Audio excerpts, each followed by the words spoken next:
If being unpleasant and off-putting is your whole personality, you need to blow up as an artist first before you show people your true colors. And that's where Tyla went wrong in this situation. And when her South African fans hate Black Americans and trash on us day in and day out, it only adds to the Tyla experience being fully unpleasant. Because we know plenty of artists that are pieces of shit and assholes, but they still have die-hard fan bases to this day.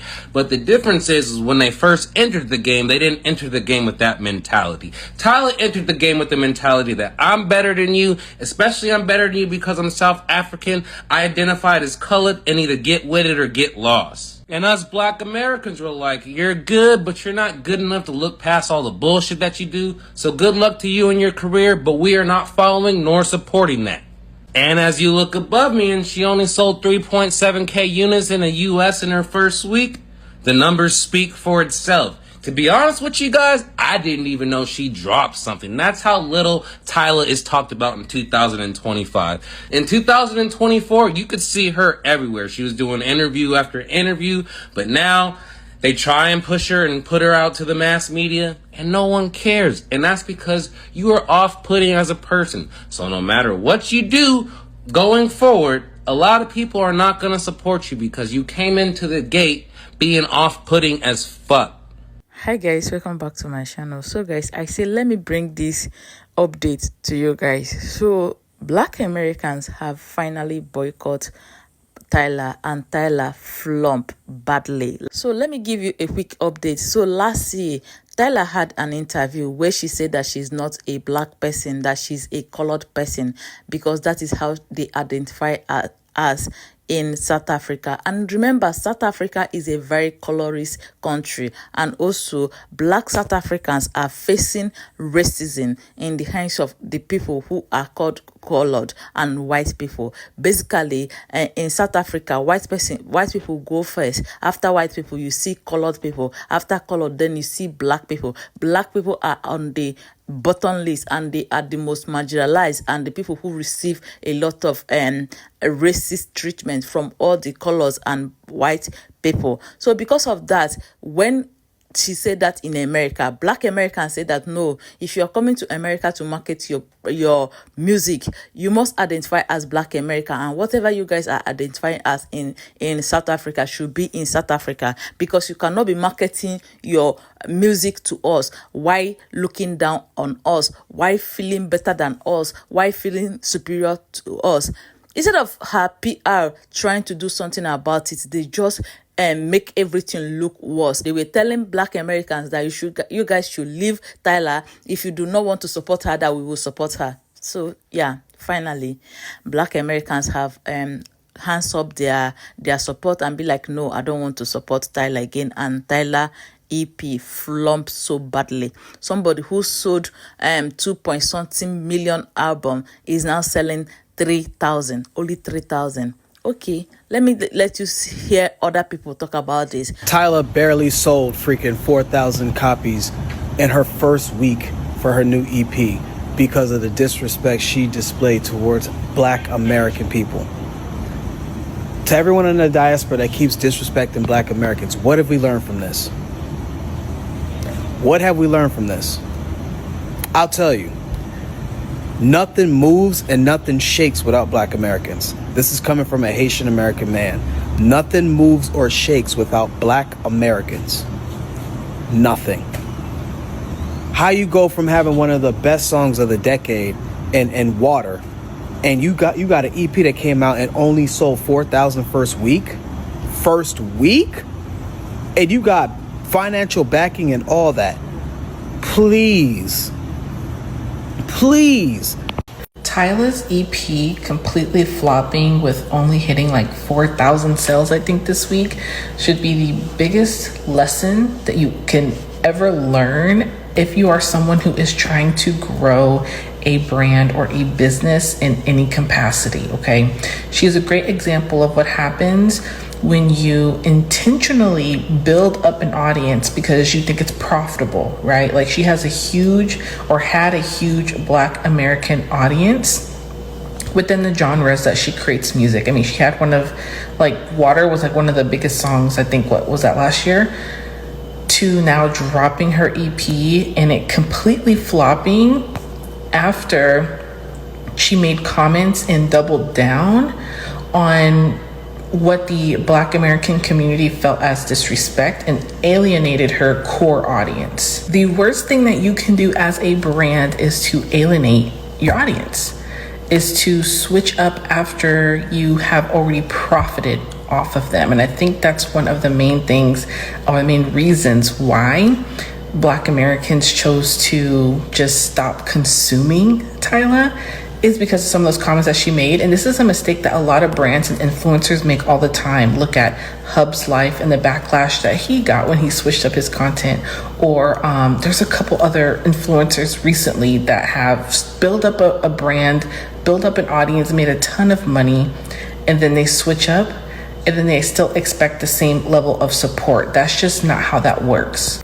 And she was an artist that has a ton of potential, still has potential, but she probably needs a better team. She needs a better team that understands true branding and marketing and knowing your audience and knowing what your audience values and what is important to them, and understanding that if you are going to choose to profit off of said audience, you have to take those things into account, or that can absolutely tank your brand. And that's exactly, I feel like, what has happened with this release, because 4,000 sales is extremely low for someone who had one of like the #1 songs of the year. That's crazy. So Tyla put out an EP recently, which, despite the fact that she's pushed heavily to the US market, only sold 3.7k units in the first week of its release in the United States. What's interesting to me is why, despite all of the heavy marketing around Tyla in the US market, she hasn't quite connected to the audience yet. I mean, she's a Grammy Award winner, as well as a Billboard Women in Music Award winner. She sat front row at Chanel, one of the most prestigious fashion houses, alongside the most powerful women in fashion, Anna Wintour, and she's presently on the cover of Variety's Young Hollywood issue. So what's not clicking here? Now listen, I know that Tyla's fans don't want to hear this, but as somebody who likes Tyla and listened to the EP a few times and really enjoyed it and has enjoyed all of her music, PR surrounding her has not taken the right approach, and I'm going to explain why. The team are absolutely excellent, and they've got her some really high-profile gigs and put her in some really high-profile places, and if this was 2005, she would be one of the biggest stars in America right now. This isn't 2005, this is 2025, and things work very differently now. Now it seems as though audiences don't want to be told by labels and the powers that be what to like. It has to at least appear as though the artist is growing organically and gaining traction organically rather than being pushed from on high. I think some of the accolades that her team have managed to get her in the US, they have inadvertently hurt her. Now you're going to say, Georgie, there is a grassroots campaign for Tyla, her fans, which brings me to the next point. Her fans have taken a very strident approach, particularly with Black American women, and I don't think that their approach has really helped Tyla in any way. This comment is one of the nicer comments, believe it or not, that one of Tyla's fans has left about American people. I've seen much worse, even directed towards myself. I'm not an American woman, but some people have mistaken me for an American woman, have called me all sorts of names, and I like Tyla and have never been overtly critical of her. The criticism from Tyla's fans against Black American women in particular seems to revolve around two major issues. Number one, their view that Black American women don't understand Tyla's ethnicity, and the second is that Black American women think that they are at the center of everything. Tyla's fans have to understand that Tyla actually came to America to be successful there. Nobody forced her to be there, and it seems as though that's where she wants to gain success. I also don't think it's true that Black American women are in some way opposed to supporting multiracial women. There are many multiracial women with African ancestry who are doing very well in the United States. In fact, for these artists, if you look at the crowds at their shows, most of the audience is made up of Black American women. Based on the demographics of those women's audiences, it seems to me that if you're a multiracial woman with African ancestry and you're hoping to break the American entertainment industry, Black American women are your target audience, at least at first. So if Tyla wants to break America, it would seem as though Black American women would be at the center of her efforts to do so. So I'm not sure why we would need to antagonize that group of people who are her target audience. That doesn't really make sense. You may not like that state of affairs, but constantly criticizing and being rude to the target audience of your favorite artist in the market that she's trying to break is extremely counterproductive and may have hindered her growth in that market. There's of course still time. Tyla is incredibly young, incredibly beautiful, and very talented, and she may decide that America just isn't for her, and I'm sure she'll have a great career in other areas if she makes that choice. But if she wants to make it in America, there need to be some PR adjustments. Tyla's mad at who?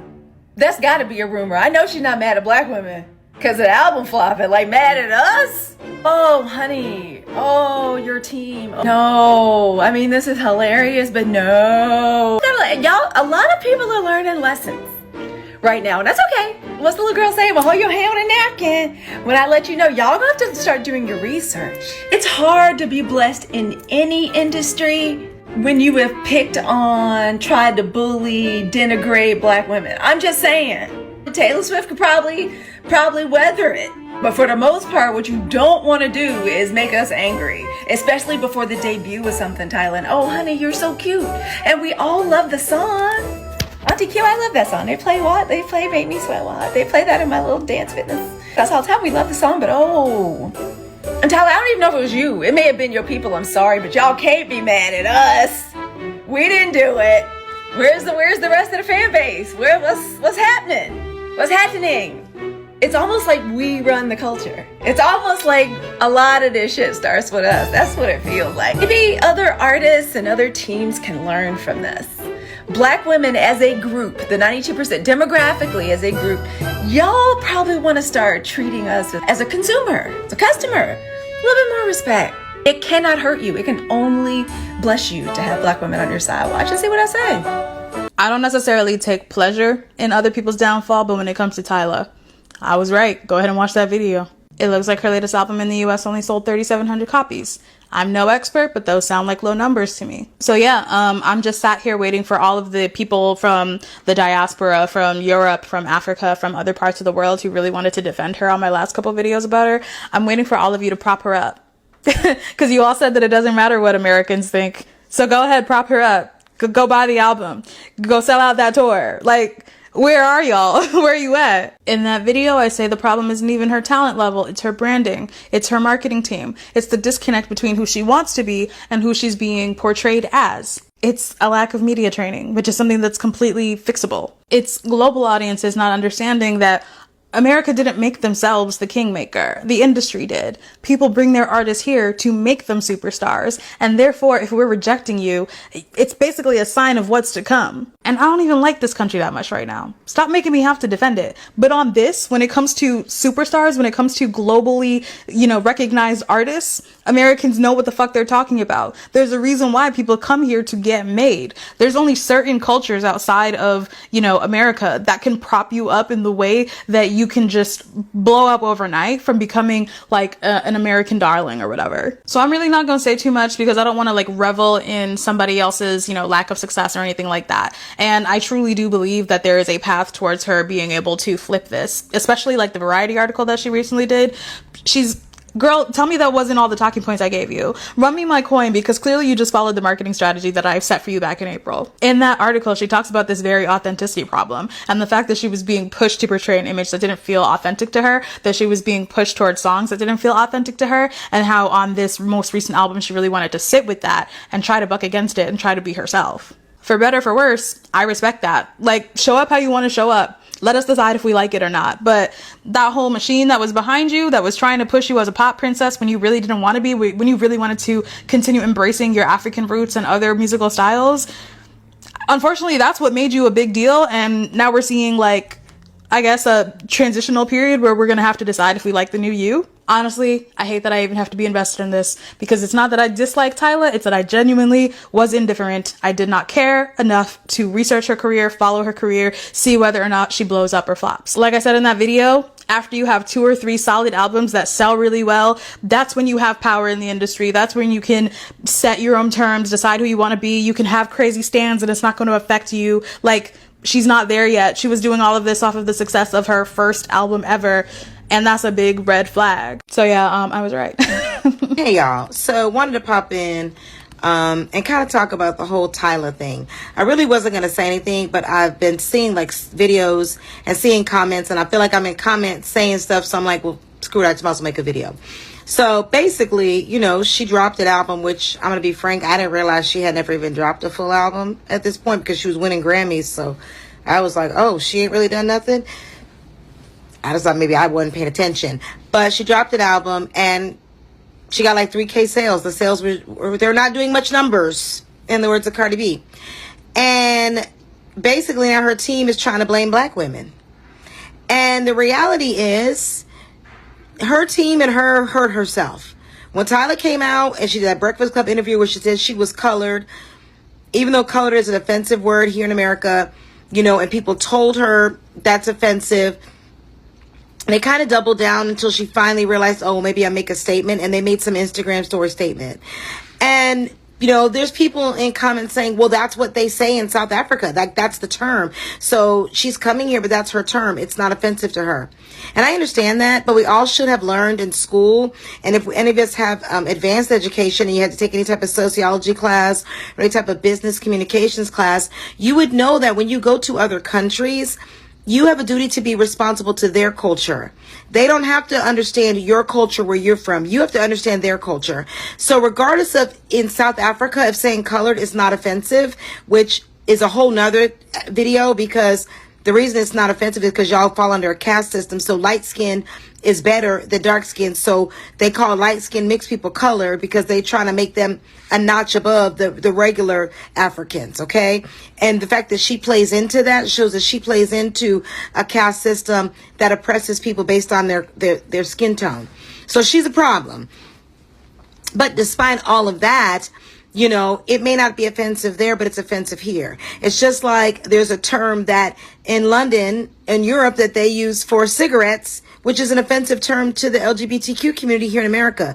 They came over here asking for a cigarette and using that term, they're going to get checked. And the funny part about it is I don't think anybody would say, oh, well, they don't know. They would be like, well, that's wrong. But when it comes to black people, we're always supposed to be the group that's just like, oh, well, they don't understand, and appeasing people off of their ignorance. And it's a problem.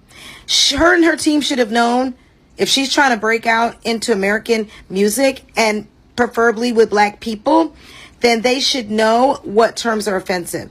But instead, her team doubled down. Her team basically said, we don't need y'all black women. We don't need y'all.